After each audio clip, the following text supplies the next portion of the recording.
They said my sister was violent, manipulative, dangerous. But the truth, she was taking beatings meant for me, and they locked her away to protect a monster in our house. When you're the youngest in a broken family, you learn how to survive without ever being taught. You smile when they expect it, stay quiet when the walls are too thin, and pretend not to notice things that should never happen in a home. I was 12, and my sister, Kira, was 15. That night, I was lying in bed, staring at the ceiling, when the crash came. Her room was right next to mine, and I heard everything, drawers yanked out, books and clothes hitting the floor. And then, Mom's voice, sharp and shaking with rage. "You are a complete disgrace." I didn't move. I didn't even breathe. I just grabbed my phone and texted her. "Are you okay?" I didn't expect a reply. But she answered almost immediately. "Please, come here." And when I stepped into her room, everything changed. She was sitting on the edge of her bed, face pale and eyes wild. The mattress beneath her was soaked with blood. And her arms. God, her arms! They looked like someone had tried to carve her pain into her skin. I froze, then ran to the bathroom and brought back anything I could find. Tissues, towels, trembling hands that didn't know how to help, but tried anyway. I pressed the fabric against the wounds, not saying a word. She didn't cry. Not then. Her tears had already been spent, like she'd emptied out every emotion hours before I ever showed up. When I was done, she whispered, "Thank you." And then, "Will you sleep here with me tonight?" I said yes. Of course, I said yes. I didn't know that would be one of the last nights I ever saw her as my sister, the girl who smiled when I brought her sour candy, who used to braid my hair in silence. I had no idea that by morning, our lives would be torn into something unrecognizable. I woke up to screaming. Not hers, Dad's. He was in her room, towering over her with a black leather whip in his hand. That's not a metaphor. It was real, and it struck with the kind of force that makes your stomach twist just from the sound. "How dare you drag your little sister into your sickness?" he roared. Then he turned on me, shoved me out of the room like I was something filthy. I sat on the stairwell, hugging my knees while the beating went on and on. Each crack of the leather made me flinch, and I waited for someone, anyone, to make it stop. Footsteps approached. Mom. I thought she'd come to pull him away, maybe hold me, maybe just whisper, "It's okay." But instead, she looked down at me and said, "Don't feel sorry for her. Your sister deserves this." Then she turned her back and called me down to eat breakfast. She had made pancakes, from scratch. I sat at the table, fork in hand, while upstairs my sister's blood was drying into the carpet. At school, I tried to pretend like nothing had happened. But my hands kept shaking. During lunch, I texted Kira again. "Are you okay?" No reply. And after school, I ran home as fast as I could. Her door was shut. The house felt wrong. Mom met me at the top of the stairs with her arms crossed like she'd been waiting. "Your sister needed help," she said. Voice low, calm, too calm. "We sent her to a place that can fix her." And just like that, Kira was gone. And I believed them. Because I was 12. Because I thought adults always meant well. Because I still thought that monsters were things that lived under the bed, not the ones who tucked you in. I didn't know then that my sister had carved those wounds into her skin not to die, but to be sent away. Because somewhere in that house, a monster wasn't finished yet, and she was trying to keep him away from me. 2 months passed, and then she came home. No warning, no explanation. Just the sound of a car door slamming shut and the soft creak of the front door opening. I ran. I didn't think. I just moved, down the stairs, through the hallway, straight into the arms of the girl who used to braid my hair and sneak candy into my lunchbox. But she didn't hold me back. She stood stiff, rigid. Her eyes didn't light up. They used to sparkle when she saw me, like I was the only thing in the world that made sense to her. But this time, there was nothing. A blankness that chilled me more than any scream ever could. Her face was pale, drained. Her hair hung limp. Her body, fragile, like she might crack open if someone breathed too hard near her. She didn't say a word, just let Dad lead her up the stairs like she was some guest who didn't belong anymore. That night, I pressed my ear to the wall between our rooms. Nothing. No shuffling. No crying. No humming like she used to do when she couldn't sleep. Just silence. For an entire week, she was like that. A ghost. Until one day, I bought her favorite candy, sour trolley crawlers. I skipped lunch at school and spent my allowance just to see if maybe, just maybe, a little color might return to her face. When I stepped into her room, She was curled up near the window, staring at nothing. But when she saw the candy, her lips twitched. Not a smile, not really, but close enough. And for a second, one fragile, fleeting second, it felt like she was still in there, somewhere. That's when the door slammed open. "Mom, you are not to speak to your sister," she screamed, snatching the candy from my hands like I'd brought in poison. She dragged me downstairs while Kira remained frozen in place. Over dinner, Mom spoke with the same clipped tone she used when lying to neighbors. "Your sister has been diagnosed with violent and manipulative behaviors," she explained between bites of meatloaf. "If you love her, you'll leave her alone."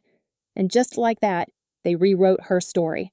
My sister, the girl who once put Band-Aids on my scrapes and hid my broken toys so Dad wouldn't yell, had been recast as a monster. And everyone was expected to believe it. At first, I tried. I really did. I looked at her blank stare, her quiet compliance, and I thought maybe something had broken. Maybe the facility was where she needed to be. But then things started to happen. Little things. Like the night Mom caught me crying into my pillow. She was furious, ready to hit me, until Kira walked in and calmly said, "It was my fault. I upset her. I heard the slap through the wall. Heard the fall. Heard nothing else for the rest of the night. Or the day I found out our hamster died and couldn't stop crying. Dad flew into one of his tantrums. You want to cry? I'll give you something to cry about." He reached for the black whip. But Kira ran down the stairs. She didn't hesitate. "It was me," she said. I told her. And again, the price was hers. Over and over, every tear I shed, every time I slipped up. Kira stood in front of me and took the hit, like she was trying to build a wall out of her own body between me and something I didn't understand yet. And I started to wonder, if she was so dangerous, so manipulative, why did she only ever protect me? The answer didn't come from her. It came from under my bed. I hadn't been looking for it. I was digging through the clutter beneath my bed, searching for an old diary I used to write in, the kind with a glittery lock and nonsense poems written in purple ink. But what I found was older, heavier, and heartbreakingly familiar. It was Kira's, not her current journal, but one from before the facility. Its cover was bent, edges torn, and most of the pages had been ripped clean, as if someone had tried to erase the truth before it had a chance to be read. But one page remained, one single, crumpled, half-torn page tucked in the back, and written across it, in Kira's shaky, slanted handwriting, were the words that made my knees buckle beneath me. Mom caught Uncle Ray in my room again. Said if I told anyone, she'd let him start visiting Millie instead. Maybe if I break myself enough, they'll send me away. And he won't come for her. The air left my lungs. Gust. I read the page once, then again, then a third time, each word sharper than the last, slicing into everything I thought I understood about our family. Uncle Ray, Mom's brother, the man with the 2 long hugs and the awful candy he always brought, thinking it made him charming. The one who laughed at his own jokes while Kira always seemed to find somewhere else to be whenever he visited. I had thought she was being moody, difficult, but now I saw it, all of it, with horrifying clarity. The blood on her sheets, the cuts on her arms, the screaming behind locked doors. It hadn't been because she was unstable, or violent, or manipulative. She was trying to protect me. She'd made herself broken on purpose, because being broken was the only way out. And Mom knew. She knew. I sat there on the floor, clutching that diary page like it was the last thread holding my mind together, my fingers trembling so badly I could barely keep the paper from tearing it. My heart pounded so loud I could barely hear myself think. I needed to talk to Kira, right now. I ran to her room. The door was locked. Always locked. I pressed my mouth to the small space between the door and the frame, and whispered, barely able to breathe. "I found your diary. I know about Uncle Ray. I know what they did." There was nothing for a moment. No reply. Not even movement. I thought maybe she was asleep, or maybe she'd given up hoping anyone would ever understand. Then I heard footsteps on the other side. Not fast. Not startled. Slow. Reluctant. Heavy. And then, click! She didn't open the door. Just slid down behind it. I pressed my ear to the wood and listened. Her breathing was fast, shallow, like she was drowning on dry land. I whispered that I was sorry, that I wanted to help, that I didn't understand before, but I did now. No words came back, only the sound of her getting up, walking away. A door slammed down the hall. The bathroom. I waited there for what felt like forever. And when Mom found me sitting on the floor outside Kira's room, she asked what I was doing. I muttered something about losing an earring. She stared at me too long, like she didn't quite believe me, but didn't push. At dinner, Kira's chair sat empty. Dad said she wasn't feeling well. Mom passed the green beans like nothing had happened. And all I could think about was how I had sat in this same chair 100 times before, next to monsters, eating quietly while my sister was being devoured upstairs, not by teeth or claws, but by silence, by fear, by sacrifice. That night, I didn't sleep, not a second, because the next morning everything got worse. Uncle Ray was moving in. I still remember the way Mom said it, like she was commenting on the weather. Uncle Ray's going through a tough time, she murmured, pouring orange juice into my glass as if we were just discussing someone's upcoming vacation. He's getting divorced. Poor thing. He'll be staying in the guest room for a little while. My spoon slipped from my hand and clattered against the bowl. The sound felt louder than it should have, like it cracked something open inside me. I didn't look at Mom. I didn't look at Dad. I looked at Kira. She was pale, paler than usual. Her hands, already frail from weeks of barely eating, were shaking so badly she couldn't hold her glass steady. Her lips parted like she wanted to speak, to scream, to run, to set the table on fire, but nothing came out. Her eyes were wide and vacant, like someone had pulled the soul out of her body and left the shell sitting there. Mom noticed. She always noticed everything as... "Stop being so dramatic," she snapped, voice sharp, cutting. "Family helps family." Kira pushed back her chair and walked away. Dad yelled something after her about manners, but she didn't look back. I found her in the bathroom 10 minutes later, vomiting so violently her entire body convulsed. I dropped to the floor beside her and held her hair away from her face like she used to do for me when I got sick as a child. When it was over, she sat with her back against the bathtub, arms wrapped around her knees like she was trying to fold herself into something small enough to disappear. I wanted to say something. Anything. That would make it better. That would undo the years. That would bring her back. But what comfort do you offer someone who just learned their nightmare would be moving in? With a spare key, I couldn't find the words, so I just sat there beside her. And we said nothing. Over the next few days, she began to unravel in ways even I couldn't fully explain. She'd be sitting quietly at dinner, eyes on her plate, when suddenly she would start gasping, like she couldn't breathe, like the air had turned into water and she was drowning at the table. Other times, she would cry for no reason. Silent tears that slipped down her face while we watched TV or folded laundry. One night, I woke up to find her standing in the kitchen at 3 a.m., every knife we owned laid out neatly on the counter in front of her. She wasn't holding any of them. She wasn't even touching them. Just staring, like she was negotiating something with herself. Mom walked in, saw the scene, and didn't flinch. "Manipulation tactics," she muttered under her breath. Her arms crossed as if Kira were throwing a tantrum instead of slowly falling apart. "Attention-seeking behavior," Dad agreed the next morning when I tried to tell him I was scared. The house felt colder after that. Not physically, but in the way shadows seemed to linger longer in the corners. In the way silence echoed. I wanted help. I went to Mrs. Chin, the school guidance counselor, and sat in her office during lunch, hands clenched, heart pounding. I told her everything, or tried to. About the night I found Kira bleeding, about the lock on her door, about the man they were letting live with us, who made her sick just by being near. But Mrs. Chin cut me off halfway through, already shaking her head. "Your parents called," she said softly. "They said you might come in with some concerning stories, that Kira sometimes convinces you to lie for her." She offered me a smile that didn't reach her eyes. A smile that said she thought I was confused, that she had already decided what the truth was before I ever opened my mouth. I left her office feeling like I'd been hit. My parents had sealed every exit before I even knew I was trying to escape. They had built a fortress of lies, brick by brick, and made sure no one would ever believe us if we screamed from the highest tower. That night, I woke up to the sound of soft breathing on my bedroom floor. Kira. She had brought a blanket and a pillow and curled up in the space beside my closet like a stray animal seeking shelter. When I asked why she didn't just sleep in my bed, she shook her head. "I can't be alone right now, not with him coming." So I let her stay. And the next night, and the one after that, it became routine, a quiet ritual of shared fear, until Mom caught her leaving my room one morning. Her scream was instantaneous, venomous. "How dare you manipulate your sister like this? How dare you drag her into your delusions?" She didn't just yell. She locked my bedroom door, from the outside. A new lock, cold, shiny, metallic, installed while we slept.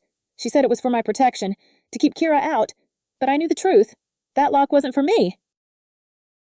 It was for her, and it meant the monster was coming, and this time, no one would be able to stop him.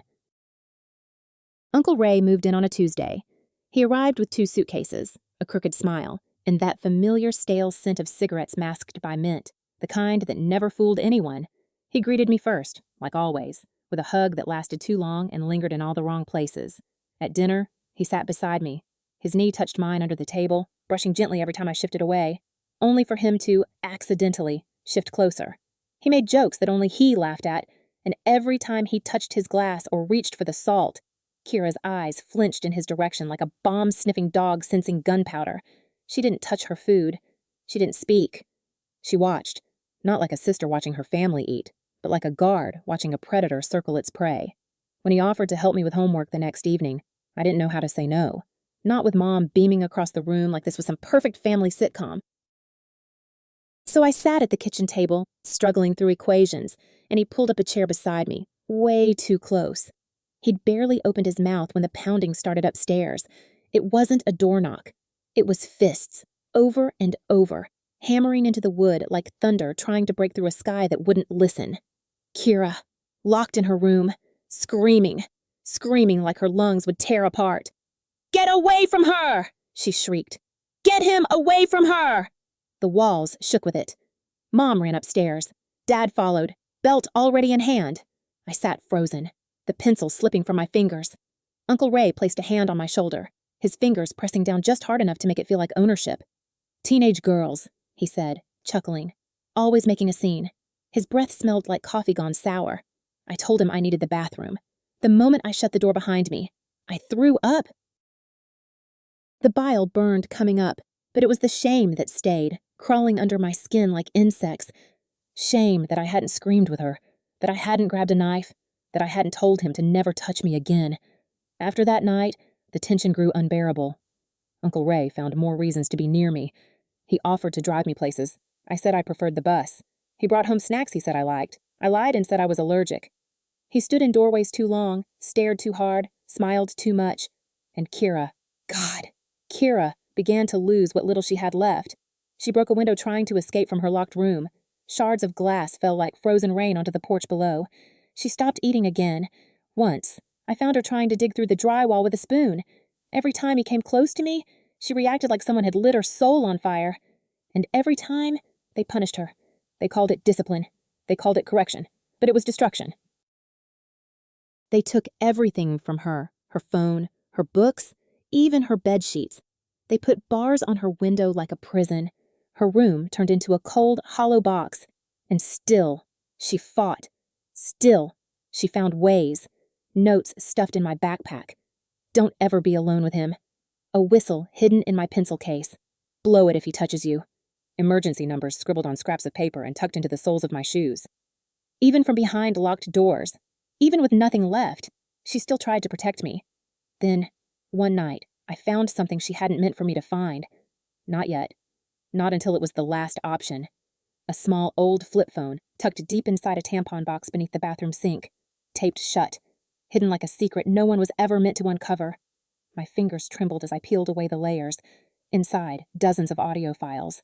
I pressed play on one. His voice filled the room, low, threatening, heavy with danger. "Be a good girl," he said. "No one's going to believe you anyway. Not with your history. Not with your little sister watching." My hand shot to my mouth to keep from screaming. There it was. Proof. Everything we had endured. Real. Recorded. Undeniable. I ran out of the bathroom and straight into her. Mom. Her eyes dropped to the phone in my hand. And in that instant, I knew. She'd heard it. Or maybe she didn't need to. Maybe the sight of it was enough. She didn't scream. She didn't threaten. She just reached for it. And I was too slow. She grabbed it from my hand and slammed it against the wall so hard it shattered into plastic and metal shrapnel. Then, calmly, almost sweetly, she turned to me and said, "Kira's getting worse. You know, she's making fake recordings now. Full-blown delusions. It's sad, really." She swept up the fragments like someone tidying after dinner. That night, over roast chicken and steamed vegetables, they announced that Kira would be returning to the facility, this time, indefinitely. They smiled when they said it. Uncle Ray even nodded in approval. And I realized then we weren't in a family. We were in a trap, and it was closing. After they announced Kira would be sent away again, for her own good, they said, I couldn't eat. I just stared at the mashed potatoes on my plate, cooling like the rest of the room. No one looked at her when they said it. Not even once. She didn't cry. She didn't scream. She just sat there, like she'd left her body already. That night, I waited until the house was silent. Then I crept downstairs, heart pounding with every step, and called Grandma. I barely got the first ring before Mom appeared in the doorway like a ghost with a leash. She's asleep, Mom said. And you're making this harder on everyone. She took the phone, called Grandma back, lied, smooth and sweet, said I was confused, said I was acting out, said Kira had been filling my head with nonsense. I just stood there, mute, watching the strings pull tighter around us. Every way out was closed before we even reached it. The next night, I found Kira curled up in a ball on my floor again. She looked even smaller than usual, like the bones inside her were folding inward to protect something that had already been shattered. I can't be in that room anymore, she whispered. I can't be alone with my memories, and I won't leave you here alone with him. She didn't say his name. She didn't need to. It became our new pattern. Every night, she'd sneak into my room. Every morning, she'd sneak back out. She didn't smile. She didn't talk much. But her being there, breathing beside me, made the darkness feel slightly less suffocating. Until one morning, Mom caught her slipping out. The screaming came instantly. Accusations about manipulation, about fear-mongering, about dragging me into her mental episodes. Dad threatened to call the facility early. And then, as if it were a reasonable act of love, they installed a new lock on my door, from the outside, to protect me. The first time I heard it click shut behind me, I realized what prison sounded like. Not bars or metal grates, but the quiet snick of a deadbolt between you and the only person who ever tried to save you. And then, he came. Uncle Ray opened my door at night, said Mom had asked him to check on me, said he thought I needed someone to talk to, sat down beside me on my bed like he belonged there, his breath thick with entitlement, his hand resting too close to my knee. I told him I was fine, that I didn't need help, but he stayed anyway. And then we heard it, screaming, not angry, not defiant, but raw, something ancient, like an animal facing death. We both ran into the hallway, her door wide open, the floor red, Kira slumped against the dresser, blood soaking into her pajama pants. She looked up at me with half-lidded eyes and mouthed just 2 words, flash drive. Then everything exploded. Sirens, paramedics, chaos. Mom performing her best Oscar-worthy sobs. Dad barking at people like he was in charge of a company, not a crime scene. Uncle Ray, pale, silent, slipping toward the background. But one paramedic, a young woman with soft eyes, kept looking at Kira differently, like she knew. While everyone was distracted, I slipped outside, ran to the old treehouse in the yard, and dug beneath the loose floorboard like my life depended on it. Wrapped in duct tape, hidden under years of dust, was the flash drive. I didn't cry. Not yet. I just held it in my palm, feeling the weight of what Kira had hidden there, the weight of everything no one had believed, until now. I didn't run back inside with the flash drive. I stood outside, beneath that rotting treehouse, feeling the weight of it in my pocket like it was a live heart, beating, waiting, holding proof that could finally rip the mask off our family. By the time I stepped through the hospital doors, the air had changed. Police officers were already there. Mom was crying again, louder this time. Dad's voice boomed with anger. Uncle Ray was gone. A female officer approached me. She knelt down, kind eyes level with mine. Are you Millie? She asked. I nodded, suddenly afraid to speak. She told me Kira had said some things, important things, and that they needed to ask me a few questions. Behind her, I saw Mom shake her head wildly, mouthing that I was confused, that Kira had poisoned my thoughts. Dad tried to step forward, but another officer stopped him. Kira told us you might have something she left for you, the woman said softly. I reached into my pocket and pulled out the flash drive.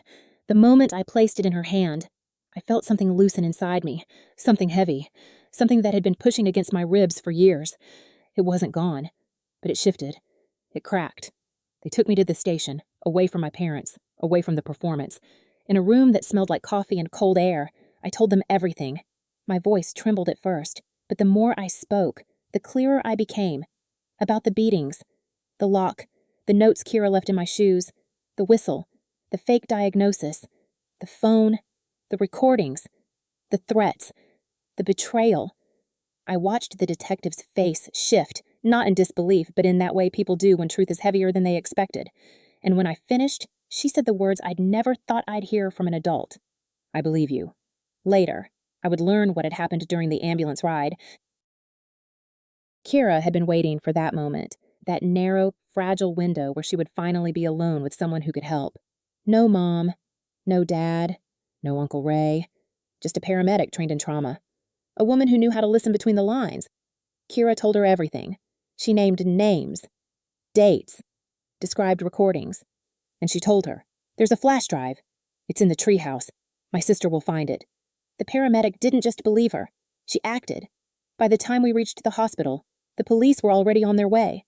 The flash drive cracked everything wide open. Dozens of audio files. Ray's voice. Threatening, manipulating, grooming. Mom's voice. Cold, composed. Saying things like, "Just be more careful next time." Dad's voice. Dismissive, angry. Saying he'd deal with it if she talks again. Photos Kira had taken of her bruises, of the bars they'd installed on her windows.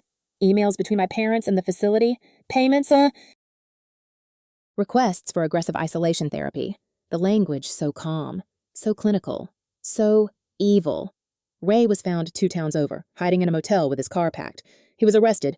My parents were charged. The facility was shut down. Kira and I moved in with Grandma. She cried when she found out. Not the tears of someone shocked, but the kind of grief that comes from realizing you were too far away for too long. We shared a room by choice. Kira started therapy. Real therapy this time. She ate. She spoke. She smiled when I brought her trolley sour crawlers. She started to come back. The trial was brutal. We testified.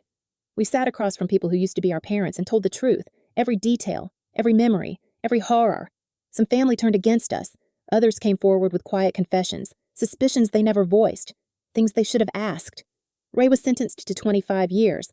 Mom got 12. Dad got 15. Kira graduated a year late, with honors. She went to college, became a social worker, dedicated her life to protecting kids like us. I took a different path, but with the same fire. I became a teacher, one who notices, one who listens, one who remembers that monsters don't always come with fangs. Sometimes. They come with bedtime stories and Sunday dinners. We still have bad days. Still flinch when voices rise. Still check locks 3 times at night. But we're here, free. And the locks now only work from the inside. That's the thing about silence. It's not always empty. Sometimes it's the sound of someone holding the line, long enough for you to escape. Kira broke herself to protect me. She bled so I wouldn't have to. She was 15 years old, and she was braver than any adult I've ever met. People say trauma makes you stronger, but that's not true. Love does. And the kind of love my sister showed me, the kind that stands between you and a monster, over and over again, even when no one believes you, that's the kind of love that saves lives. It saved mine. And now, it saves others too.